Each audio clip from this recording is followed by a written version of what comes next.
Good morning, dear students. Today we are starting a new gland, thyroid gland. Physiology of thyroid gland. Thyroid gland is the largest endocrine gland, which is situated anterior part of the neck. Thyroid hormone secretes the thyroid hormones, or hormones secretes from the thyroid glands are the thyroid hormones. They are profoundly influence normal growth and development of the individuals. The essential for mental and thyroid hormones are essential for mental and psychological development in infancy and early childhood. So the physiological anatomy is thyroid is present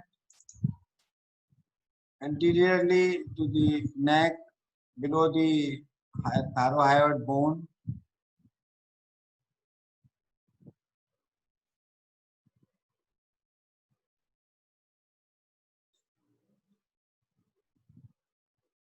And which is richly supplied with the blood vessels or artery. It is supplied by superior and inferior thyroid artery. Histologically, it is important. Histologically, the thyroid follicles, which are lined by the cuboidal epithelium, these are the cuboidal epithelium, and inside there is a follicle. There is a colloid is present inside. If this is follicle which is lined by cuboidal epithelium, and this is the colloid present in the follicles, and these are the cells which are present around the or between the two follicles. Between the two follicles are called parafollicular cells. These thyroid follicles or colloid present in the follicles secretes the thyroid hormone, while the parafollicular cells secrete the calcitonin hormone. So synthesis and secretion of metabolism of the thyroid hormone. Principally, thyroid gland secretes the four hormones. One is thyroxine, T4, triiodothyronine, T3, and reverse triiodothyronine, T3, and next one is the calcitonin. These first three hormones are secreted with the thyroid colloid follicles, while the calcitonin secretes from the parafollicular cells, or specifically called C3 cells of the thyroid gland. Normally, T3 is more active than the T4. So T4 is secreted in more quantity. T4 is more secreted while T3 is more active.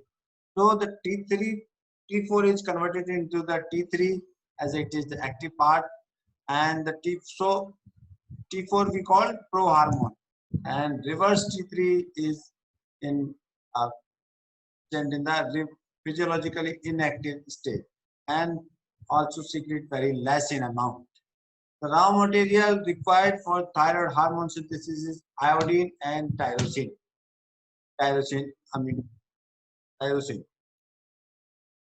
So the iodine metabolism is most important for synthesis of the thyroid hormone, as thyroid uptake is the first and crucial step in thyroid hormone synthesis.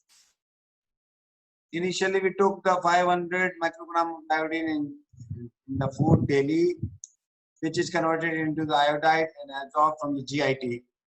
Thyroid gland is the principal organ that take up the iodine to form thyroid hormones. Normally, about 120 of iodine taken by the thyroid gland per day. Kidney is main principal organ which secrete the iodide in the urine, while T3 and T4 primarily metabolize in liver. Daily release 60 microgram of iodine into the ECF and 20 microgram into the bile, which is excreted into the stool. On average, 480 microgram of iodine is excreted in urine and 20 microgram in stool. So 500 is ingested in the food, and 480 is excreted in the urine and 20 microgram excreted in the stool. So the iodine pool is maintained in the body. Where the iodine deficiency is prevalent in the developing country and the mountains area all over the world, where iodine uptake is less than 50 microgram per day, as usually we take 500 microgram per day, but if it is less than 50 microgram per day, then thyroid hormone synthesis decreases. This consequent increase in TSH hormone result in goiter, hypothyroidism, and if it is in children, then it may cause cretinism. So here you can see the iodine taken in the diet 500 microgram, which is absorbed by the GIT 500 microgram, is reaching the extracellular fluid. From the extracellular fluid, it go in the thyroid 120 microgram thyroid में वापस आ गया 40 microgram, and thyroid from the thyroid it reach to the liver where it get metabolized. After the metabolization, 20 microgram secreted in the bile and goes in the stool, while 60 microgram will return back and go to the kidney, and kidney excrete 480 microgram of iodine in urine. So this is very important, most important, and most important. Always ask question is, write down the synthesis of thyroid hormone or how the thyroid hormone is synthesis. Most important steps. Must know, you must know means you must know. The steps are iodine trapping, conversion of iodine into the iodide into the iodine, thyroglobulin synthesis, the coupling reaction, proteolysis of thyroglobulin, secretion of thyroid hormone. So these are the 6 steps which are important, which are most important in thyroid hormone synthesis. First one is the iodine trapping. Iodine trapping. So we should know what is iodine trapping. Thyroid gland take up iodide by active mechanism, and this active transport of iodide from the circulation into the colloid of thyroid follicle is known as a iodine trapping or iodine pump. Here we can say simply, this is a iodine uptake. This is iodine uptake. Taken iodine from the outside to the thyroid follicle is iodine uptake, also called iodine pump. The transport process is a secondary active process in where the sodium and iodide are co-transporters into the thyroid cells by the sodium iodide symporter or co-transporters. Also we call this is from the GIT to extracellular fluid, thyroid follicle. This is the follicle cell of the thyroid, which having a sodium iodide symporter on the cell membrane of the follicle cells, which taken up iodide into the inside and one sodium particle inside. Sodium iodide symporter. This is a secondary active process, secondary active transport. And thyroid hormone synthesis, thyroid stimulating hormone induces expression or control this sodium iodide symporters. Resting membrane of thyroid cell is minus 50 millivolt. So iodide is negatively charged, therefore iodine is pumped into the cells against the electrical gradient. So this is active transport. The iodine concentration inside the colloid is very high, therefore iodide is also pumped against its own chemical gradient. So chemical and electrical gradient के against जो iodide है उसको thyroid follicle में भेजते हैं. ATP is used to iodide uptake by the thyroid cells. This enables the follicular cell to accumulate more iodide than its concentration in blood. Iodine trapping is stimulated by thyroid stimulating hormone. So, here you have already seen this sodium potassium pump help in maintenance of the sodium iodide symporter. Next step is conversion of iodide into iodine. Iodide that is actively transported into the colloid of the follicle is immediately converted into iodine by means of oxidation. Oxidation of the iodide to iodine, also known as organification, is facilitated by enzyme thyroid peroxidase. Thyroid peroxidase enzyme की मदद से iodine में बदल जाता है. Here we can say simply thyroid peroxidase enzyme convert iodide into the iodine. Conversion of iodide into the iodine with the help of thyroid peroxidase enzyme. Third step is a thyroglobulin synthesis. Thyroid follicle synthesize the thyroglobulin protein in the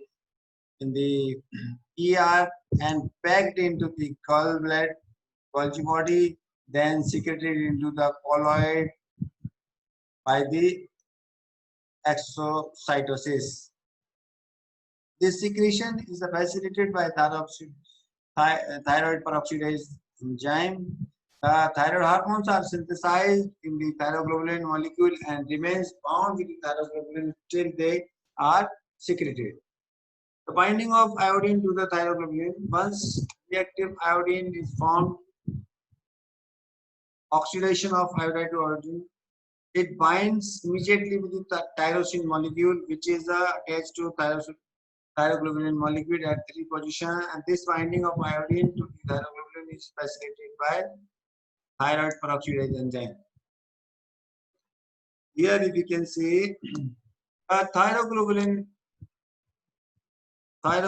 is synthesized in the endoplasmic reticulum of the follicle cells and packed by the Golgi body, and this thyroglobulin is synthesized, which is thyroglobulin is synthesized here and then outside the follicle cells to the colloid of the thyroid and by the exocytosis.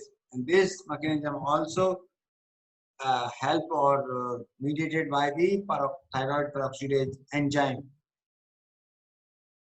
And tyrosine is attached with the thyroglobulin molecule.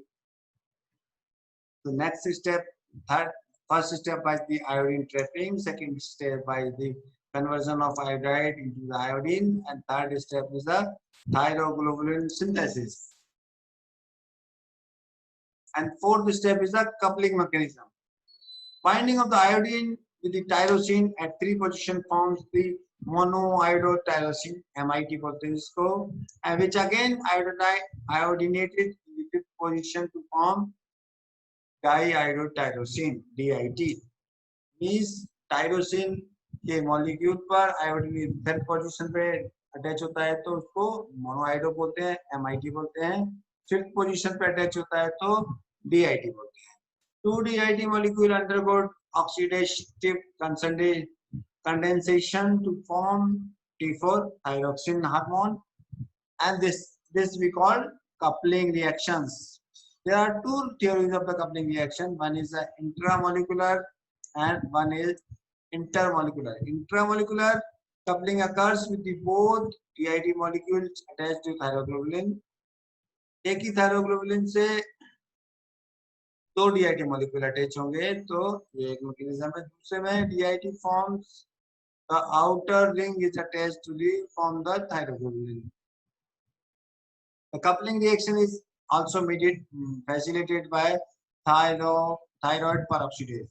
So in all steps you have seen the thyroid peroxidase enzyme which is playing a role. The condensation of MIT and DIT forms T3, where the condition of DIT occurs with the MIT or reverse T3 is formed.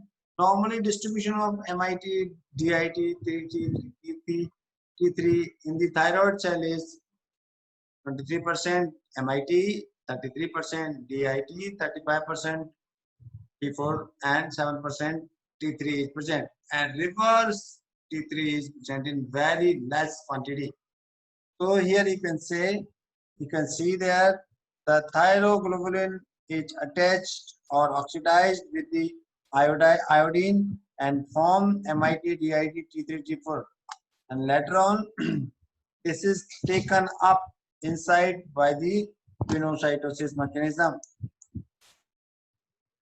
And pinocytosis, through the pinocytosis, these thyroglobulin will go inside the follicular cells.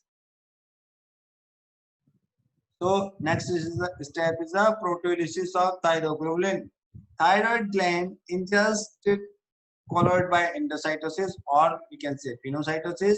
The lysosomal enzyme digests the peptide bonds between the iodinated residue and thyroglobulin, and this is called proteolysis of thyroglobulin molecule.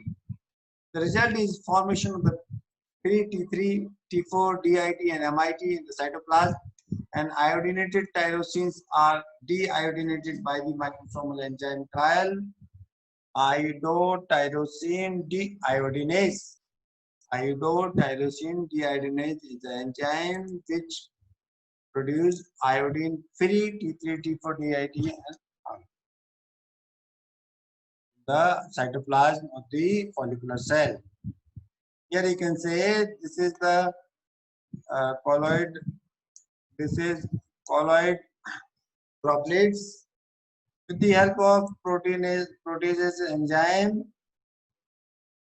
the thyroglobulin is detached from the T3, T4, and MIT-DIT is also again used for oxidation and produce the other enzymes. Tyrosine is separated here from MIT-DIT by the proteinase enzymes, and so in the follicular cell T3 and T4 is present. So the next step is the secretion of thyroid hormone. So this is the fourth stage. Fifth stage is the proteolysis of thyroglobulin, and sixth step is secretion of thyroid hormone. T3 T4 are then released from the thyroid cell into the general circulation. The iodine released by deiodination of the MIT and DIT is usually utilized by the gland for further synthesis of thyroid hormone. This provides more supply of iodine for thyroid hormone synthesis in comparison to iodine available by iodine pump. Mainly the iodine is produced or made available by the DIT and MIT. DIT and MIT are not secreted by the thyroid glands. Thus, thyroid cells serve three important functions. They actively accumulate iodide from the blood by synthesis of thyroid hormones. They synthesize thyroglobulin molecule and secrete them into the colloids. They digest the colloids and free thyroid hormone from thyroglobulin molecule to secrete them into the circulation. So that there are three important functions of the colloid of the, we can say, the function of follicular cells of the thyroid gland. So there is a secretion of thyroid hormone. In normal individual, T4 concentration is 8 microgram per deciliter, while the T3 is 0.15 microgram per deciliter. In the circulation, most of the thyroid hormones bind with the plasma proteins. About 99.9% of the thyroid T4 and 99.8% T3 are bound to plasma proteins. Therefore, free T4 level in the plasma is only 2 nanogram per deciliter, while the free T3 is 0.3 nanogram per deciliter. What are the different binding proteins which can bind the thyroid hormones? There are three types of the plasma proteins. One is the thyroxine binding globulin proteins, which is a glycoprotein synthesized by the liver. 70% of the T4 and 45% of the T3 bind to the thyroxine binding globulins. These globulins levels increases in the pregnancy and the patient receiving the estrogen therapy, while decrease in the patient receiving the glucocorticoids and androgens. Next protein is a thyroid binding prealbumin. This is not albulin, this is a globulin, also called transthyretin. The binding of the T3 and with the TBPA is very less, while it is 20% with the T4 to bind it. Alumin, third one is the alumin. T3 binds mainly with the alumin. T4 and 45% of T3 and 10% of the T4 binds with the alumin. The concentration of the free T3, T4 depends on the concentration of the plasma protein that bind these hormones. When concentration of thyroid binding proteins increases in the plasma, the free level of thyroid hormone decreases. जैसे plasma protein concentration बढ़ेगा, तो free thyroid hormone concentration will decrease. The decrease hormone that level produce feedback signal to secretes more TSH, which in turn increase the secretion of thyroid hormone and vice versa. However, the decreased thyroid level provide feedback signals. Here we can see if there is a hyperthyroidism condition, that means concentration of binding protein is normal. If binding protein normal, T3, T4 level are high, so hyperthyroidism condition. Free plasma T4 level is also high, hyperthyroidism condition, while the plasma TSH level is low because of the negative feedback mechanism. So this condition we call hyperthyroidism. Clinical stage is hyperthyroid. While hypothyroidism, binding proteins are also are normal. T3, T4 level is low. Free T4 plasma is also level is low, and TSH level will be high. So this condition is a hypothyroid condition.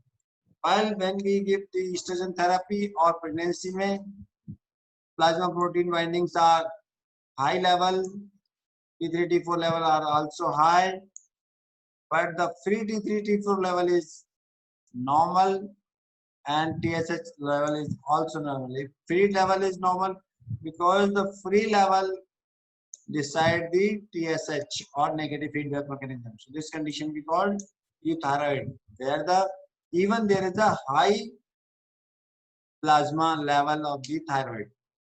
Liver disease or glucocorticoid androgens, when there is a in low condition, plasma proteins are low. Liver का कोई disease हो गया तो plasma protein synthesise नहीं हो पाएगा, तो उसमें प्लाज्मा प्रोटीन लो रहेगी, T3, T4 लेवल लो रहेगा, but the free T3, T4 level will be normal because जितना प्रोटीन कम है उतना प्लाज्मा प्रोटीन से ज्यादा अटैच नहीं है. So the TSH will be also normal and this condition will be also euthyroid. Means pregnancy के level and thyroid disease, glucose disease, liver disease, glucocorticoid and androgen therapy, estrogen therapy will not affect the clinical state of the thyroid. Thank you.